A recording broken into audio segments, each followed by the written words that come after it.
বন্ধুরা, West Bengal board of primary এডুকেশনের তরফ থেকে আজকেই একটি নোটিশ জারি হয়েছে। আর এই নোটিশটার দেখো তারিখটা তোমরা একটু দেখে নাও, 10-1-2023, অর্থাৎ আজ মঙ্গলবার। এই মঙ্গলবারেই এই নোটিশটা জারি হয়েছে। তো এই যে নোটিশটা, এই নোটিশে কি বলা রয়েছে একটু আমরা জেনে নেব। বলা রয়েছে for participation of CTET qualified candidates in the 2022 recruitment process. তাহলে এই যে 2022 সালের যে রিক্রুটমেন্ট প্রসেসটা হতে চলেছে, এই রিক্রুটমেন্ট প্রসেসে যারা সিটেট কোয়ালিফাইড হয়েছে, অর্থাৎ সেন্ট্রাল টিচার এলিজিবিলিটি টেস্ট নামক যে পরীক্ষায় যারা যোগ্য, অর্থাৎ যারা পাস করে গেছে, তারাও কিন্তু এই ওয়েস্ট বেঙ্গল যে বোর্ডের 2022 সালের যে প্রাইমারি রিক্রুটমেন্ট, তাতেও কিন্তু অংশগ্রহণ করতে পারবে, এটাই বলা রয়েছে। এবার বিস্তারিত আমরা এই বিষয়ে জেনে নেব। তো এখানে বলা রয়েছে যে এই যে রিক্রুটমেন্ট প্রসেসটা, এই রিক্রুটমেন্ট প্রসেসে যে ডকুমেন্টসগুলো জমা করতে হবে, সেই ডকুমেন্টসগুলো জমা করার তারিখটা কত সেটা একটু আমাদের জেনে নিতে হবে। তো এখানে বলা রয়েছে are requested to submit from 13-1-2023 থেকে 20-1-2023, অর্থাৎ 13 তারিখ থেকে, জানুয়ারির 13 তারিখ থেকে 20 তারিখের মধ্যে কিন্তু এই ডকুমেন্টসগুলো সাবমিট করতে হবে। কী কী ডকুমেন্টস সাবমিট করতে হবে সেগুলো নিচে বলা রয়েছে, বলে দেবো পরপর। আর সময়টা এখানে বলা রয়েছে 10:30 থেকে 5:30টার মধ্যে, এক্সেপ্টিং স্যাটারডে অ্যান্ড সানডে, অর্থাৎ শনি রবিবার বাদ দিয়ে, অ্যাট দ্য বোর্ডস অফিস, অর্থাৎ বোর্ডের অফিসে গিয়ে কিন্তু জমা দিতে হবে। কোনো এখানে অনলাইনের কথা বলা হয়নি।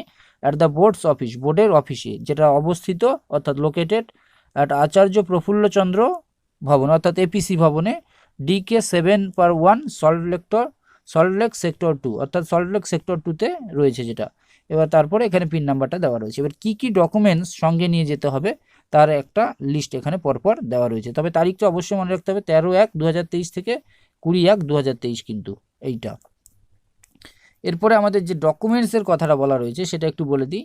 বলা হচ্ছে list of documents to be submitted at the drop box. তাহলে এই যে পর্ষদে গিয়ে এটা কিন্তু ড্রপ বক্সে সাবমিট করতে হবে। এই জন্য কী কী দরকার, কী কী নিয়ে যেতে হবে ডকুমেন্টস, তো এখানে যেটা বলা রয়েছে, প্রথমে বলা হচ্ছে an application for participation in the recruitment process 2022 সালের যে অ্যাপ্লিকেশন, পার্টিসিপেশন যে অংশগ্রহণ করছে সেইটার। এবার বলা রয়েছে অ্যাডমিট কার্ড অফ সিটেটের অ্যাডমিট কার্ডটা। এরপরে যেটা রয়েছে ডকুমেন্ট অফ সিটেট কোয়ালিফিকেশান, অর্থাৎ সিটেট যে কোয়ালিফাইড করেছে অর্থাৎ পাস করেছে তার ডকুমেন্টটা নিতে হবে।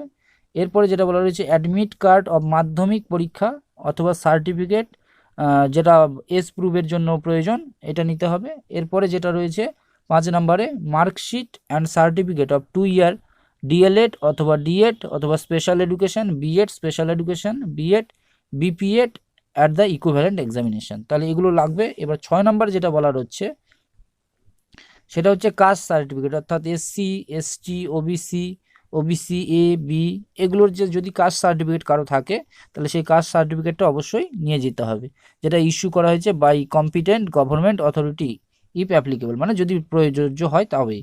এরপরে যেটা রয়েছে ভোটার কার্ড, অর্থাৎ ভোটার আইডি অথবা আধার কার্ড, এই দুটোর মধ্যে যে কোনো একটা নিয়ে যেতে হবে। এই টোটাল 7টা ডকুমেন্টস নিয়ে তাহলে বোর্ডের অফিসে কিন্তু যেতে হবে। এরপরে যেটা বলা রয়েছে এখানে, this exercise is necessitated to enable the board to initiate the online portal of for registration। তাহলে অনলাইন পোর্টালে যখন রেজিস্ট্রেশনটা শুরু হবে, এই রেজিস্ট্রেশনের জন্য কিন্তু এগুলো ভীষণ প্রয়োজন। Intending seated qualified candidates for the 2022, অর্থাৎ 2022-এর যে রিক্রুটমেন্ট প্রসেস, সেই রিক্রুটমেন্ট প্রসেসে এগুলো কিন্তু অবশ্যই বোর্ডের অফিসে গিয়ে দিতে হবে, তারপরে সেই পোর্টালে সে নাম তুলতে পারবে। The modalities of such online registration will be notified subsequently. এরপরে পরে সেটা জানিয়ে দেওয়া হবে কবে, বাই দ্য বোর্ডের দ্বারা। Intending candidates who do not submit the aforestated documents within the time line indicated above, অর্থাৎ উপরে যেগুলো নির্দেশ করা হয়েছে সেগুলো যদি উইদিন দ্য টাইম লাইন, সঠিক সময়ের মধ্যে জমা না দেয়, will be unable to register themselves, তাহলে তারা কিন্তু পারবে না রেজিস্টার করতে নিজেদেরকে ইন দ্য অনলাইন পোর্টাল, সেই অনলাইন পোর্টালে, which will be open subsequently, যেটা খোলা হবে, অর্থাৎ যেটা খোলা হবে একটু মানে পরে, কিছু সময় বলতে কিছুদিন পরেও সেটা হতে পারে। ব্যাস, এটাই এখানে গুরুত্বপূর্ণ একটা ব্যাপার ছিল, যেটা হচ্ছে সমস্ত সিটেট পাস পরীক্ষার্থীদের জন্য ভীষণ একটা সুখবর। তো আজকের ভিডিওটা এইখানেই শেষ করছি।